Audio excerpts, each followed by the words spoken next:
Baik, Assalamualaikum warahmatullahi wabarakatuh. Selamat malam, Bu Hima. Saya Rizky Sarfarila dengan NPI 141220025 selaku moderator akan memperkenalkan rekan-rekan saya kelompok 3 untuk mempresentasikan tugas kelima mengenai lingkungan organisasi. Baik kepada David. Nama saya David, NBI 1412200. Perkenalkan, nama saya Fadliansyah Ahmad Lutfi Zain, NIM 14122001577.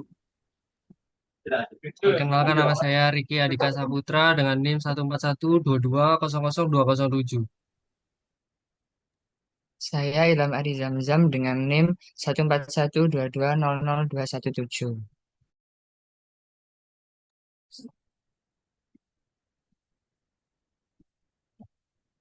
Baik, untuk topik pertama, lingkungan yang berpengaruh terhadap organisasi atau lingkungan kerja akan dipresentasikan langsung kepada Saudara David. Baik, David, eh, kepada dokter dipersilakan. Oke, baik. Ini adalah lingkungan yang berpengaruh langsung terhadap organisasi atau lingkungan kerja. Lingkungan yang berpengaruh langsung terhadap organisasi atau disering disebut juga lingkungan kerja eksternal mikro mencakupi elemen-elemen yang berinteraksi langsung kegiatan operasi organisasi tersebut. Faktor-faktor ini memiliki dampak langsung pada kinerja dan efektivitas organisasi tersebut. Nah, ini adalah berikut lingkungan kerjanya. Kita ada 6 di sini: pemasok, supplier, pelanggan, pesaing, regulator, lembaga keuangan, serikat pekerja, dan karyawan. Dalam semua 6 poin ini sangat berpengaruh terhadap keberlangsungannya organisasi, dikarenakan ini adalah titik utama di mana organisasi itu berlanjut. Jadi tanpa mereka kita nggak bisa melakukannya. Lanjut. Baik, dilanjut dengan lingkungan yang berpengaruh tidak langsung terhadap organisasi atau disebut juga dengan lingkungan umum. Lingkungan umum merupakan lingkungan yang mencakup kondisi yang mempunyai dampak terhadap organisasi, namun relevansinya tidak sedemikian jelas. Lingkungan umum adalah suatu lingkungan yang termasuk lingkungan eksternal organisasi yang menyusun faktor-faktor yang memiliki ruang lingkup yang luas dan faktor-faktor tersebut pada dasarnya berada di luar dan terlepas dari operasi perusahaan. Baik, komponen lingkungan umum ini terdapat faktor ekonomi, dengan misalnya suku bunga yang tinggi dapat meningkatkan biaya pinjaman bagi perusahaan, sementara tingkat pengangguran yang rendah bisa memperketat pasar tenaga kerja dan meningkatkan daya tenaga kerja. Selain itu ada juga faktor sosial dan budaya yang misalnya itu perubahan preferensi konsumen menuju produk ramah lingkungan dan etis. Selain itu ada faktor teknologi, faktor politik dan hukum, faktor ekologi dan lingkungan alam, dan faktor globalisasi dan demografi. Selanjutnya, next. Ya, selanjutnya yaitu ada lingkungan internal dan lingkungan eksternal dalam organisasi. Yang pertama yaitu ada internal, yaitu lingkungan internal merupakan area di mana para manajer bekerja meliputi aspek-aspek seperti budaya perusahaan, teknologi yang digunakan dalam produksi, struktur organisasi, dan fasilitas fisik. Yaitu yang pertama itu ada pekerjaan, eh, sesama karyawan, sesama pekerja, yaitu dan juga ada dewan komisaris, tiga pemegang saham, selanjutnya yaitu pengaruh lingkungan dan budaya. Dan selanjutnya yaitu ada lingkungan eksternal organisasi. Lingkungan eksternal dalam organisasi eh, adalah lingkungan umum dalam organisasi mencakup berbagai kondisi eksternal luas yang dapat mempengaruhi organisasi secara tidak langsung. Yang pertama yaitu ada kondisi ekonomi, kondisi politik dan hukum, dan selanjutnya yaitu kondisi sosial budaya, kondisi demografi, kondisi teknologi, dan globalisasi. Dan dalam dua eh, lingkungan ini, eh, kesimpulan yang kita dapat yaitu internal internal ini eh, pengaruhnya yaitu sesama pekerja, yaitu di dalam pekerjaan ya. Dan dalam eksternal ini eh, kondisi kondisi kita, kondisi pekerja yang sedang dialami. Next, selanjutnya yaitu ada model lingkungan organisasi. Model dimensi budaya organisasi berdasarkan konsep yang dikemukakan oleh Robin and Coulter 2009. Nah, di sini tuh menjelaskan ada 7 di dalam budaya organisasi, yaitu ada perhatian pada detail, yaitu organisasi yang memiliki budaya ini cenderung menekankan ketelitian dan akurasi dalam pekerjaan. Yang selanjutnya yaitu orientasi pada hasil, yaitu fokus utama organisasi adalah pada pencapaian hasil dan kinerja kerja yang optimal. Selanjutnya yaitu organisasi orientasi pada manusia. Pada ini tuh budaya organisasi yang menekankan pentingnya memperhatikan dan menghargai individu dalam organisasi. Yang keempat yaitu ada orientasi pada tim, organisasi yang mengutamakan kerja sama tim dan mendorong kolaborasi antar anggota tim. Selanjutnya yaitu agresivitas, organisasi yang berbudaya agresif, cenderung kompetitif dan berorientasi pada pencapaian target dengan semangat yang tinggi. Selanjutnya yaitu stabilitas. Organisasi ini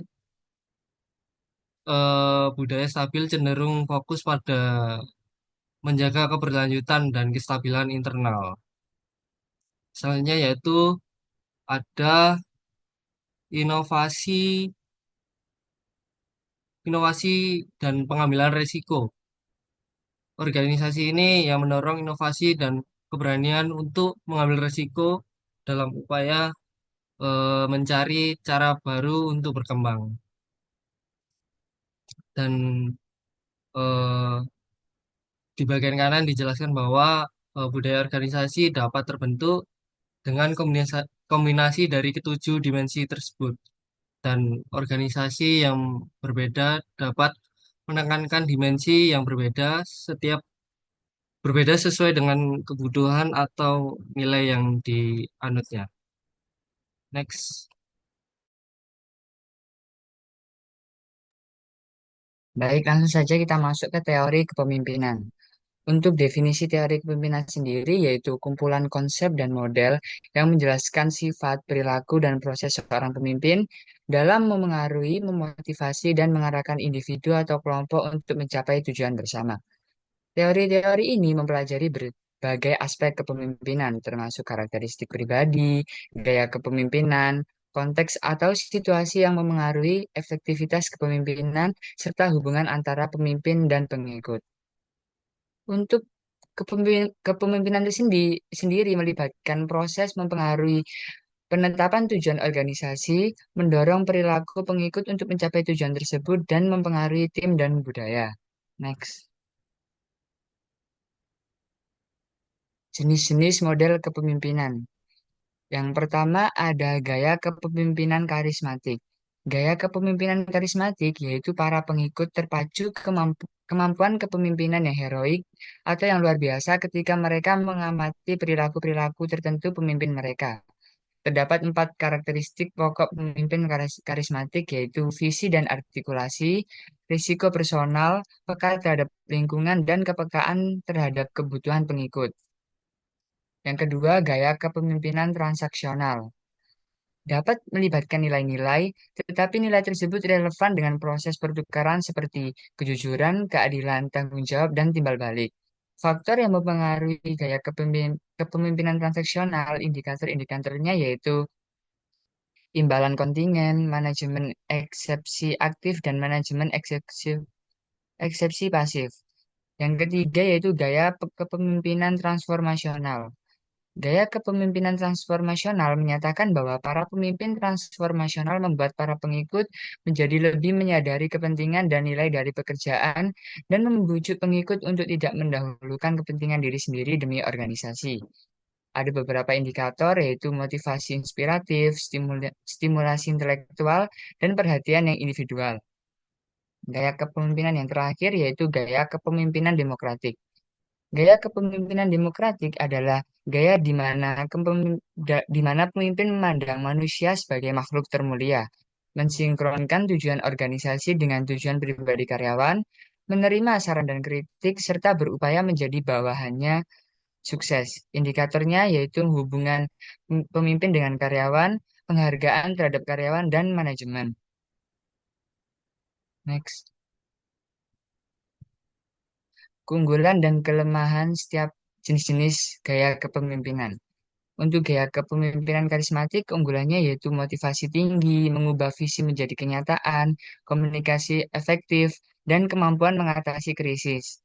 Kelemahannya yaitu ketergantungan berlebihan pada pemimpin, visi pribadi yang beresiko, potensi menyalahgunakan kekuasaan, dan kurangnya proses manajemen formal.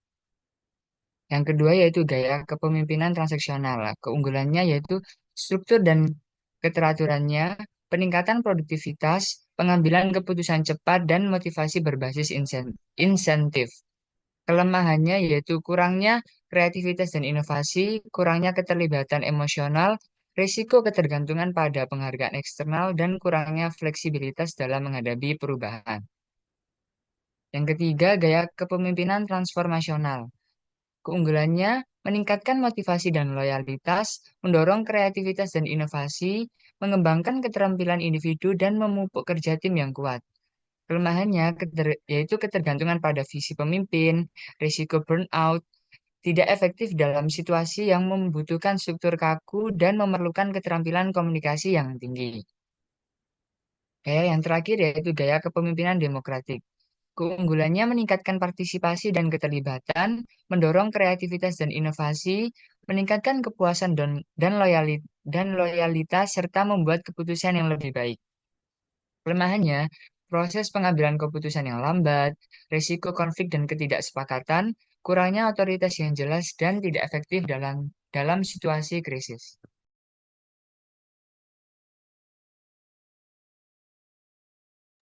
Baik, selanjutnya ada penerapan jenis-jenis model kepemimpinan pada industri atau organisasi atau daerah atau negara.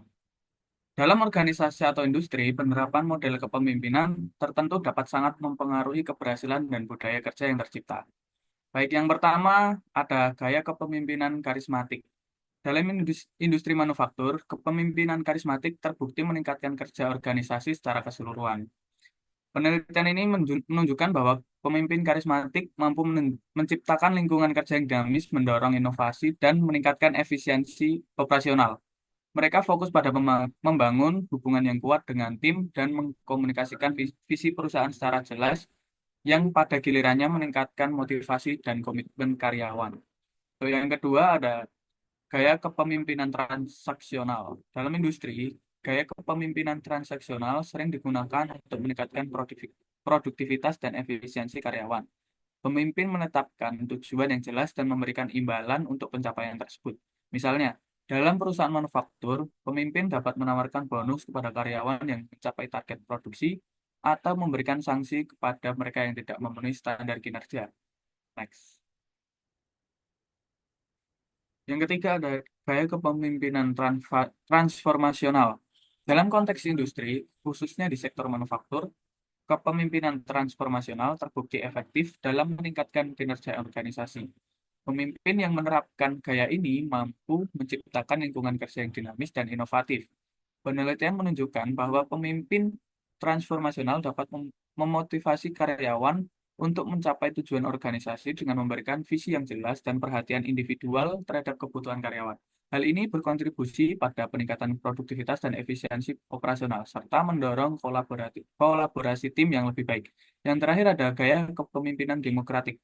Dalam industri, penerapan kepemimpinan demokratis dapat meningkatkan motivasi dan produktivitas karyawan. Penelitian menunjukkan bahwa ketika karyawan dilibatkan dalam pengambilan keputusan, Mereka merasa lebih bertanggung jawab dan termotivasi untuk mencapai tujuan organisasi. Misalnya, di perusahaan manufaktur, pemimpin dapat mengadakan rapat rutin untuk mendiskusikan ide-ide baru dan mendapatkan masukan dari karyawan, yang pada gilirannya meningkatkan kepuasan kerja dan kinerja.